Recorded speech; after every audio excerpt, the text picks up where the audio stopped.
మీకందరికీ తెలిసినటువంటిది ఇటీవల కాలంలో వివేక్ వెంకటస్వామి గారికి కార్మిక మరియు నియమింపబడ్డందుకు వారికి ప్రత్యేకమైనటువంటి ధన్యవాదాలు తెలియజేస్తూ, అదేవిధంగా మొట్టమొదటిసారిగా కార్మిక శాఖ మంత్రిగా నియమింపబడి మొట్టమొదటిసారిగా కేదరపల్లి మున్సిపాలిటీకి విచ్చేస్తున్నటువంటి తరుణంలో కూడా వారికి ప్రత్యేకమైనటువంటి మున్సిపాలిటీ ప్రజల తరఫున తెలియజేస్తా ఉన్నాం.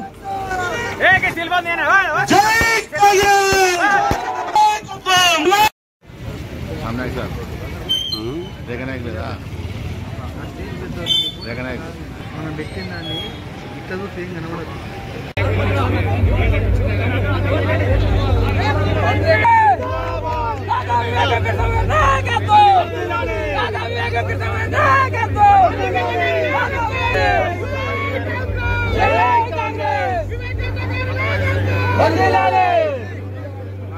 మందమరి వరకు కూడా సాగుతా ఉంది.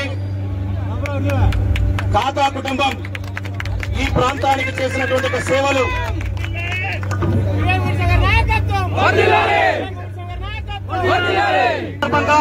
ముఖ్యంగా కేదరపల్లి మున్సిపాలిటీ ప్రజలు ఇక్కడ కాంగ్రెస్ పార్టీయే కాకుండా ఇతర పార్టీల నుండి సింగరేణి కార్మిక సంఘాల నుండి అదేవిధంగా పాత్రికేయ మిత్రులకు కూడా ఇక్కడ ప్రారంభమైనటువంటి ఒక bike rally Rajiv Chowk quarters Ganga colony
తర్వాత సుమారు 70% వరకు గద్దరాయిలో అన్ని చోట్ల కూడా మనము రోడ్స్ నాలీలు వేయించడం జరిగింది.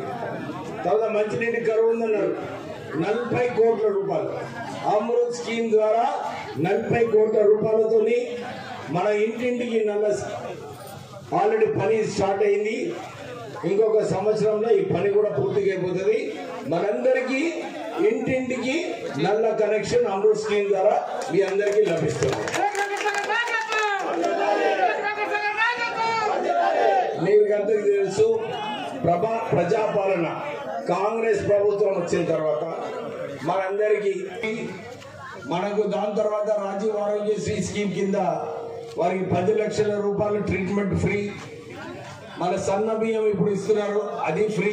అంటే రాష్ట్ర ప్రభుత్వము విద్య వైద్యంలో ప్రజలకు ఇబ్బంది ఉండొద్దు, మన పిల్లలు మంచిగా చదువుకోవాలని చెప్పి 200 కోట్లతోని ఇంటిగ్రేటెడ్ స్కూల్ కూడా సోమన్పల్లిలో శాంక్షన్ కావడం జరిగింది. కానీ అది సరిపోదు. మన ఇక్కడ గురుకుల్లో కూడా ఆర్కేపీలో నేను ఎమ్మెల్యే అయిన తర్వాత వచ్చినప్పుడు అక్కడ గురుకుల్ స్కూల్లో కూడా నేను స్పెషల్ డెవలప్మెంట్ ఫండ్ కింద 30 లక్షలు ఇవ్వడం జరిగింది. దాంతోపాటు సింగరేణి సంస్థతోని ఆ షీట్లు ఏదైతే పలిగిపోయినాయో అవి కూడా ఫ్రీగా సింగరేణి సంస్థతో ఇంకొక 25 లక్షల వరకు మన గురుకుల్లో కూడా చేయించడం జరిగింది. అంటే అన్ని రంగాలలో మనం ఏదో ఒక పని చేయాలని చెప్పి ఆ తపనతోని ఆర్కేపీలో అభివృద్ధి కార్యక్రమాలు తీసుకోవడం జరుగుతుంది. కానీ చాలా మంది అన్నారు, సార్ మాకు శ్మశాన వాడిగా సరిగా లేదు, ఇక్కడ భూమి లేదు, మీరు ఏదో ఒకటి చేయాలి అని చెప్తే నేను సింగరేణి ఎండి దగ్గర పోయి కూర్చొని మనకు 13 ఎకరాలు లీజ్ పైన సింగరేణి సంస్థతో తీసుకోవడం జరిగింది. ఫస్ట్ రిజెక్ట్ చేసినారు, ఇక్కడ మా మైన్స్ వస్తాయని చెప్పి. కానీ పట్టుదలతోని వెనుకబడి ఈ మాకు శాంక్షన్ కావాలి, ఎందుకంటే ఇక్కడ ప్రజలు ఇబ్బంది పడుతున్నారని చెప్పి శ్మశాన వాటిక కోసము 3 ఎకరాల భూమి ఆల్రెడీ శాంక్షన్ కావడం జరిగింది. మనకు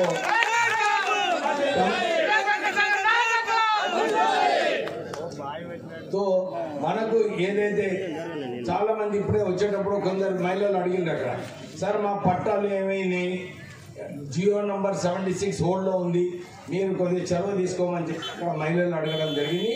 నేను వారందరికీ విశ్వాసం ఇచ్చిన. నేను ఫస్ట్ అసెంబ్లీ సెషన్లోనే పొంగిరెడ్డి శ్రీనివాసరెడ్డి గారికి చెప్పిన, ఆయన దృష్టిలో ఈ జియో నంబర్ 76 సింగరేణి భూములకు ఎగ్జంప్షన్ ఇవ్వాలని చెప్పి కూడా కోరడం జరిగింది. నేను మళ్ళీ రేపు కూడా మంత్రి గారితో కలిసి మన ఆర్కేపీలో ఏదైతే 300 పట్టాలు మనకు రావాలో, ఇంకా మన శాంక్షన్ అయి ఉన్నాయి, అవి రిలీజ్ కావాలో ప్రభుత్వం నుంచి పర్మిషన్ తీసుకొచ్చి మీ అందరికీ ఆ పట్టాలు కూడా ఇవ్వడం జరుగుతుంది. సో మీరందరూ కూడా ప్రజాపాలన, ఇది కాంగ్రెస్ పార్టీ. మేము ఇంతకుముందు కూడా మేము గెలిచిన తర్వాత ఎవరిపైన కూడా అన్యాయంగా ఏది పోలీస్ కేసులు పెట్టలేదు. మీకు తెలుసు, టీఆర్ఎస్ ప్రభుత్వంలో ఇష్టం వచ్చినట్టు పోలీస్ కేసులు పెట్టడము, కమిషన్ల కోసం ఏదో ఒక ప్రపోజల్ పెట్టడము, ఇవన్నీ కూడా జరగడం జరిగింది. కానీ కాంగ్రెస్ పార్టీ వచ్చిన తర్వాత న్యాయంగా ఏదైతే ప్రజలకు సీసీ రోడ్స్ నాలీస్ వేయాలో అది వేయించడం జరిగింది. రోడ్ ఓవర్ బ్రిడ్జ్ కట్టడం జరిగింది. శ్మశాన వాటిక కోసం పనులు త్వరలోనే ప్రారంభమవుతాయి. అన్ని రంగాలలో మనము అభివృద్ధి కావాలని చెప్పి నేను పనిచేస్తున్నాను. మీ అందరికీ అప్పుడు భరోసా ఇచ్చాను. ఆ భరోసా ప్రకారంగానే నేను ఈ ప్రాంతంలో పనిచేస్తున్నాను. ఇప్పుడు మంత్రి అయినాను, ఇంకెక్కువ నిధులు తీసుకొచ్చే అవకాశం ఉంటుంది. మీకు అందరికీ కూడా నేను మాట ఇస్తున్నాను, ఇక్కడ ఈ చెన్నూరు నియోజకవర్గంలో ఎక్కడ కూడా అవకతవకలు ఉండవు. ఎక్కడైతే సరిగా పనులు కావాలో ఆ పనులు చేపిస్తాం. మనము మీ సహకారం కావాలి, మీ అందరి కోఆపరేషన్ ఉంటేనే వేగవంతంగా పనులు జరుగుతాయని చెప్పి మీకు భరోసా ఇప్పిస్తూ ఈ కార్యక్రమం వచ్చిన పెద్దలు మన వెంకట్రావు గారు సీతారామయ్య గారు కూడా వచ్చారు ఈ ఫెలిసిటేషన్ ఫంక్షన్ కి. వారికి కూడా నేను